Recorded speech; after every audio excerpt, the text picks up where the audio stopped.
The seafloor web, why cables beat satellites. To understand why the seafloor wins, start with a number traders care about: milliseconds. A transatlantic cable can move light in glass from New York to London in roughly 60-70 milliseconds round trip. A satellite path, especially one that climbs to medium or geostationary orbit, adds hundreds of milliseconds. Even modern low Earth orbit links can't match fiber's raw throughput. You can encrypt, compress, and optimize, but you can't cheat physics. Distance and altitude punish delay. Fiber hugs the curve of the Earth. That alone makes it the bloodstream of finance, cloud, and command. Capacity is the other hammer. A single modern fiber pair, pushed by coherent optics and dense wavelength division multiplexing, carries terabits per second. Multiply that across dozens of pairs in one trunk, and satellites aren't in the same league. They're useful for broadcast, rural edges, and mobility, but they don't feed the global core. That's why the quiet factories that make repeaters, amplifiers, and fiber cable are strategic without ever looking like it. Geography decides where the pressure builds. The Atlantic looks easy on a map, big, open water, but traffic funnels into narrow shelves near land. Off Cornwall, cables gather like a knot before they fan into Britain and the continent. Approaches to the English Channel concentrate lines that feed financial centers and cloud regions. Drop south, and the Mediterranean becomes a corridor with gates. The Sicily Channel squeezes routes that link Europe to North Africa. Eastward, everything tightens. Alexandria to Suez, down the Red Sea, through Bab el-Mandeb, a trench of glass beside one of the world's busiest shipping lanes. One dragged anchor here doesn't just hit a country, it hits continents. Swing toward Asia, and the map turns into a test. Malacca, already a chokepoint for oil, also hosts cables skirting shallow, busy water. The Luzon Strait is worse, deep, rough, and tectonically alive, yet unavoidable if you're connecting Japan, Taiwan, Hong Kong, and the Philippines. Around Taiwan, the ring of routes runs close to steep slopes and active fishing grounds. South China Sea crossings dance around reefs, claims, and patrols. Every bottleneck is a place where deniability thrives. Ownership doesn't simplify any of this. Cables are often consortia, telecom carriers pooling risk, sometimes joined by big tech.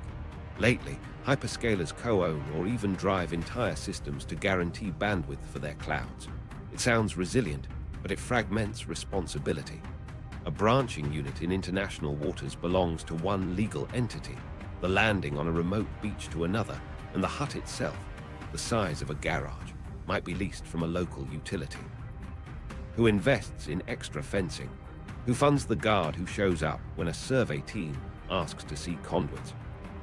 At sea, there's no fence at all. The cable armoring thickens near shore, then thins. Buried sections get scoured by storms, trawls, and currents. Repeaters, those pressure housings that boost light every 50-80 kilometers, sit like beads. They're not indestructible. Repairs demand a specialized ship, permits, and decent weather. It's slow work. Locate the fault with optical time-domain reflectometry, steam to the spot, grapple, lift, cut, splice, drop, test. Best case, days. Bad season, weeks. We've had previews. Routine accidents that turned into ugly case studies. A pair of breaks in the Eastern Med that forced traffic to slalom through longer paths, adding painful latency. An undersea landslide off West Africa that took out multiple cables at once, throttling internet across a dozen countries. A Red Sea cluster where several systems failed within a tight window, just as tensions spiked ashore. In the Baltic, power and data links were severed under bad weather, while suspect hulls drifted nearby. Each time, the public saw buffering wheels. Operators saw switches turn amber and red, then watched failovers saturate. Landing stations are the soft underbelly because they look boring. A dune, a fence, a low building with humming racks inside. Outside, a marker post where armored cable emerges from the surf and disappears into a duct. That's the moment the global becomes local.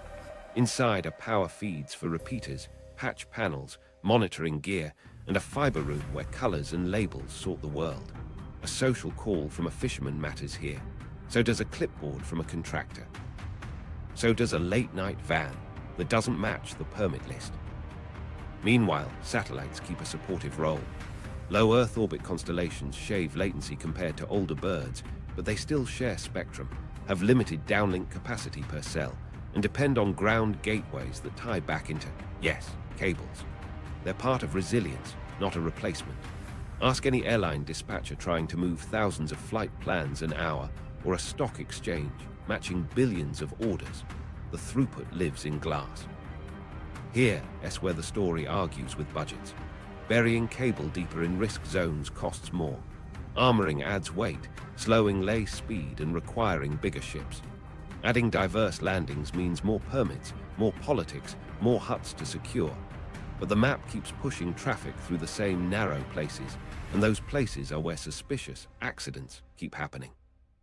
That's the contradiction everyone lives with. The system works brilliantly most days, and yet it's one coordinated tug away from a mess. While that was happening in known bottlenecks, another reality settled in. The seafloor web wasn't just efficient, it was accessible to anyone who could reach it quietly. And once you can reach it, you can do more than cut. You can listen. The first people to prove that wore wetsuits, carried inductive coils, and trusted a clockwork recorder sealed against the abyss. IV bells, when America listened to the Soviet Navy. To understand how anyone could touch a cable without touching it, we need to descend into one of the Cold War's most audacious habits, slipping into enemy waters, finding a live military line and making it talk. The stakes were nuclear. If you could hear the other side's fleet movements and maintenance problems in their own words, you'd steady your trigger finger. If you couldn't, you'd de-guess. Guessing with ballistic submarines on patrol isn't a plan. The Sea of Okhotsk looked like a moat for the Soviet Pacific Fleet, ringed by the Kuril Islands, treated as a private lake. Soviet boats used it as a bastion for ballistic missile subs. Buried in that cold, hostile water ran a cable, a simple thing connecting shore facilities. It carried status updates, logistics chatter, the kind of routine that's stitched together tells you how a force breathes. American planners suspected it existed. The problem was getting to it and leaving no scars. The year was the early 1970s, and the mission would be called Ivy Bells. Here's where the craft got clever. Rather than slice into the line, engineers built an inductive tap, a coil that clamps around the insulation and reads the faint electromagnetic fields of passing signals. No puncture, no splice, just proximity and physics. The recorder sat inside a pressure-proof canister, titanium and gasketed, racks of tape rolling in the dark. Divers from a modified submarine like USS Halibut would navigate to the cable, settle the device in place, and come back on a schedule to swap tapes and batteries. Routine, except the routine happened inside a Soviet lake. The human part mattered. From the deck of a modified submarine, teams trained for cold, blind work. They practiced finding a single cable across a featureless seafloor by pattern and patience. In the water, sound travels, silence matters. Lights were masked, tools were tied down. A dropped wrench can tell a story. The first time the device latched, nobody could be sure the cable would sing. Then, back in the lab, the tapes yielded chatter. Unit identifiers, readiness reports, maintenance notes. Suddenly, an opaque fleet wasn't so opaque. What did it change? Decisions up top. Intelligence analysts could map deployment cycles, anticipate exercises, and separate routine from alert. If a ballistic sub cut short a patrol for repairs, the recorder heard the ripples in traffic. If a base shifted routines, the system clocked it. That didn't just inform targets, it calmed nerves. Deterrence works better when you're confident you're not missing a sprint to war. Meanwhile, the operation became a commute. Submarines retraced the route, divers checked the housing, swapped reels and slipped away. Each trip stacked risk on familiarity. Weather patrols, sonar nets, any one factor could turn a scheduled pickup into an international incident. But the payoff kept leadership paying the bill. The canister sat there like a patient listener, indifferent to politics, humming along as tapes filled with low bitrate secrets. Tradecraft evolved around the device. Navigation packages got more precise. The clamp design improved to account for biofouling and cable movement. Housings were tuned for the cold and pressure. Even the tape recorder, unromantic, mechanical, was chosen because it would run for months, then be rebuilt by hands that understood every spring. Nothing exotic, just dependable engineering applied at depth. Then something went wrong, but not underwater. On land, a leak began to form. A mole inside the US intelligence community started feeding secrets to the Soviets. The existence of the tap, the rhythm of the dives, details that only a handful of people knew, eventually made their way across. In 1980, NSA traitor Ronald Pelton exposed the program for cache. When Soviet divers found the device, they didn't just remove it, they studied it. The window slammed shut, and the ocean went quiet again. That moment carried two messages. First, the technique worked. You could sit on a cable for years, harvest the heartbeat of a fleet, and change how your side calculated risk. Second, access is fragile. A single compromised insider can erase an advantage you built slowly with courage and craft. The water forgives many sins, but betrayal isn't one of them. Here's the part that still echoes. The operation didn't depend on exotic magic. It relied on knowing where the line lay, reaching it quietly, and leaving as little signature as possible. Induction instead of incision, patience instead of speed. Regular, boring retrievals that told a story precisely because they were boring. This was the playbook. Find, listen, persist, deny. When asked, you hadn't touched anything. And the lesson didn't die with that canister's capture. The concept, non-invasive taps, covert access, scheduled maintenance in hostile water, survived the Cold War. As technology moved from copper to fiber, the physics changed, but the instincts didn't. If you can get to the path, you can learn from it. If you can learn from it, you can plan around it, or plan against it. While that tape recorder spun in a pressure case, another ambition was growing. Go deeper, lift heavier, operate longer in places nobody expects a visitor.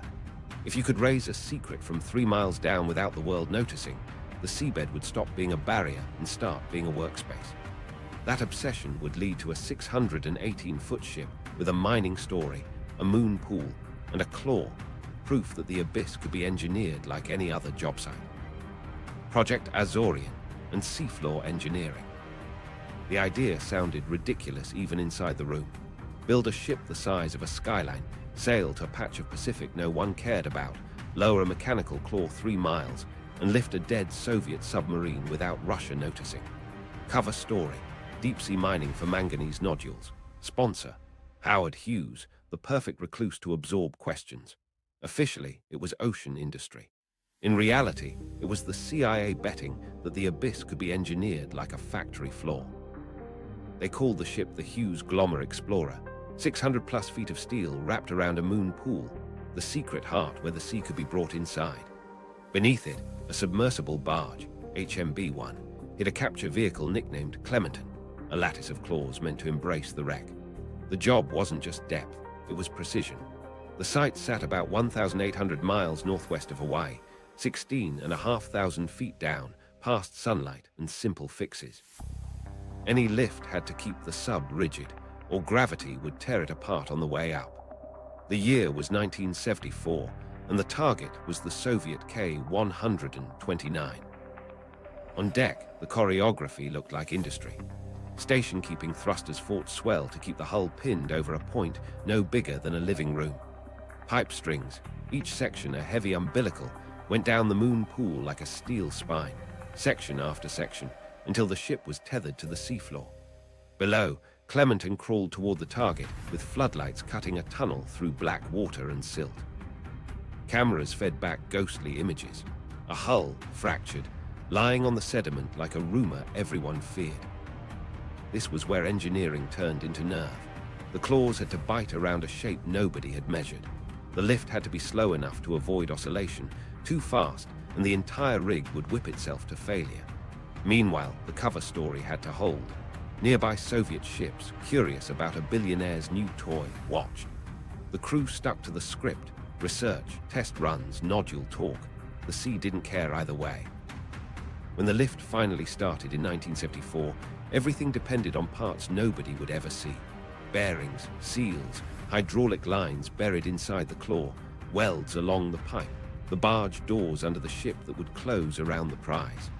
Hours cascaded into days. Complications arrived like weather. Somewhere in the murk on the way up, the grapple failed. 2/3 of the captured section broke away and fell. The portion that made it into the moon pool still mattered: equipment, documents, remains. Not the full haul, but enough to prove the concept and raise ghosts. What did Project Azorian change? It made the deep ocean plausible. The marriage of industrial muscle and spycraft created a template. If you can fabricate, you can reach. If you can station keep, you can work. If you can hide purpose inside a civilian shell, you can operate without declaring war. The mission advanced heavy lift tech, dynamic positioning, and the quiet logistics of months-long deception. It also minted a phrase: "We can neither confirm nor deny," the glommer response that still shields secrets. The price tag: roughly $300, $400 million then, billions in today's money. Was another lesson tucked inside the loss. Complexity breaks at its weakest, unimagined point. The claw was brilliant, but brittle against the unknown. That humility shaped what came next. You didn't always need a skyscraper ship and a moon pool to touch the seafloor. You could get smaller, quieter, more modular. You could hide in plain sight. After the Cold War, budgets shifted toward dual-use platforms, survey vessels, research ships, cable gear that looked benign until the night they were. The Shadow Fleet, dual-use ships and quiet submarines. While the glommer era proved the abyss could be worked like a job site, the next generation took a different path. Don't look extraordinary, look ordinary. The cast changed into survey ships with clean hulls, research vessels with bright paint, cable layers with cranes and buoys neatly stowed. Their manifests read oceanography, geology, maintenance. Their tracks told another story. Get this, on public ship trackers, some vessels began writing with their wakes. Straight lines mirroring published cable charts. Slow figure eights over branching units. Drifts that lined up with repeaters like pearls. Then at the edge of a chokepoint, a pattern. The AIS transponder blinks off for an hour, comes back on just outside the most sensitive mile. Perfectly legal, often. Perfectly innocent, sometimes. Useful rehearsal, always. NATO and partners have called out specific research hulls for this dance. Below the surface, the tools got smaller and more patient. Midget submarines with blunt bows and manipulator arms. Uncrewed vehicles, UUVs and ROVs, that launched from innocuous ships, disappeared down a tether, and returned coated in silt. They carried induction coils that could hug a housing and listen for leakage fields, or cameras that checked armor and burial depth. Some planted sleepers, seabed nodes designed to lie cold and quiet until a specific acoustic handshake woke them. From a distance, the logistics looked like science. Pallets marked instrument frames, sonar skids, core samplers. Port workers clocked odd crates that didn't match the paperwork, too many tie-downs for something called a frame, too much copper in a hydrophone array. A bosun got orders to rig at night when a daytime tide would have been easier. A crane operator loaded a cylinder with no serials. Nobody asked questions they didn't want on a form. Meanwhile, the corporate shell game kept pace. Flags of convenience shifted like jerseys. Operators leased hulls through layers of companies in distant registries. Insurance paperwork listed research charters, environmental work, pipeline inspection. The same hull showed up in different databases under variations of its name. The point wasn't to disappear. It was to blur, so no single port official felt confident connecting dots. At sea, rehearsals wore lab coats. A ship laid a line of temporary sensors for sediment studies, each landing within a cable protection zone. A crew tested a new multi-beam sonar for mapping reefs, running the same swath across a junction box until the seabed looked like a CAD model. A drone ran a cable burial depth survey, then lingered long enough to practice arm movement in current. Every pass refined routes, currents, bottom types, and workflow. Maps got cleaner. Timelines tightened. Here's where it gets crazy. The same dual-use play worked underwater in naval grey. Special mission submarines, built on proven attack hulls, carried dry deck shelters and docking rings for deep submergence vehicles. They weren't hunting ships. They were hauling tools. A mini-sub slid out, hugged the seabed to avoid sonar, and went to work with a manipulator that could unscrew a clamp or set one. A diver didn't have to leave the small boat. Arms did the work while operators watched in grainy monochrome. It's Ivy Bell's instincts with modern hardware. Inside those vehicles, tradecraft echoed Ivy bells with modern parts. No puncture if you could help it. Induction where possible. If fiber demanded something else, test non-invasive methods first, sensing tiny backscatter changes, sniffing power on repeater housings for anomalies. If you had to get physical, do it where nature could take the blame. A scoured trench, a trawl scar, a slope that produced landslides every few years. Make your footprint match the ocean's handwriting. Across town, a mariner told his spouse about a run that felt off. The charter said bathymetric survey, but the route had already been mapped last season. The captain kept the crew on tight rotations, no shore leave at a friendly port. A new team came aboard with identical duffel bags and no small talk. They worked nights, taped over phone cameras, paid cash in the galley. Then they left behind a coffee mug with a sticker from a university that didn't show up online. None of this was new in spirit. The novelty was scale and tempo. In peacetime, you could stage months of practice under the umbrella of commerce, science, and maintenance. You could build perfect deniability, then convert it to action in a weather window or political squall. The technology didn't need to be exotic because the environment gave you cover. Every risk zone was also a busy place, full of legitimate work that looked exactly like your final approach. Here's the payoff. Mapping today enables cutting tomorrow. And cutting didn't always mean dramatic snaps. It could mean tampering with armoring so a moderate drag would finish the job. It could mean a staged drag pattern. Drop an anchor, drift at just the right speed, then winch up with a scuff that looked accidental. It could mean a synchronized accident across two hulls at opposite ends of a choke point, turning single points of failure into a regional blackout. You think you know, but coordinated weather is a tactic. What nobody onshore saw were the practice runs on timing. Crews rehearsed under storms because storms really do break lines. They shadowed exercises because naval noise masks other signatures. They moved during elections and banking rollovers because confusion buys hours. A cable layer noticed a tug idling nearby out of charted lanes through 3 shifts. He logged it. Weeks later, a fault appeared within a mile. The tug's paperwork matched weather delays. Meanwhile, quiet militaries expanded the toolkit. Towed arrays listened for the acoustic fingerprints of small thrusters hugging bottom. Patrol aircraft pinged for metallic shapes parked near repeaters. Data analysts matched AIS gaps to fault timelines. They built cases strong enough to brief, weak enough to deny publicly. Nobody wanted to burn sources. So warnings turned into hints, and hints turned into winks across the table.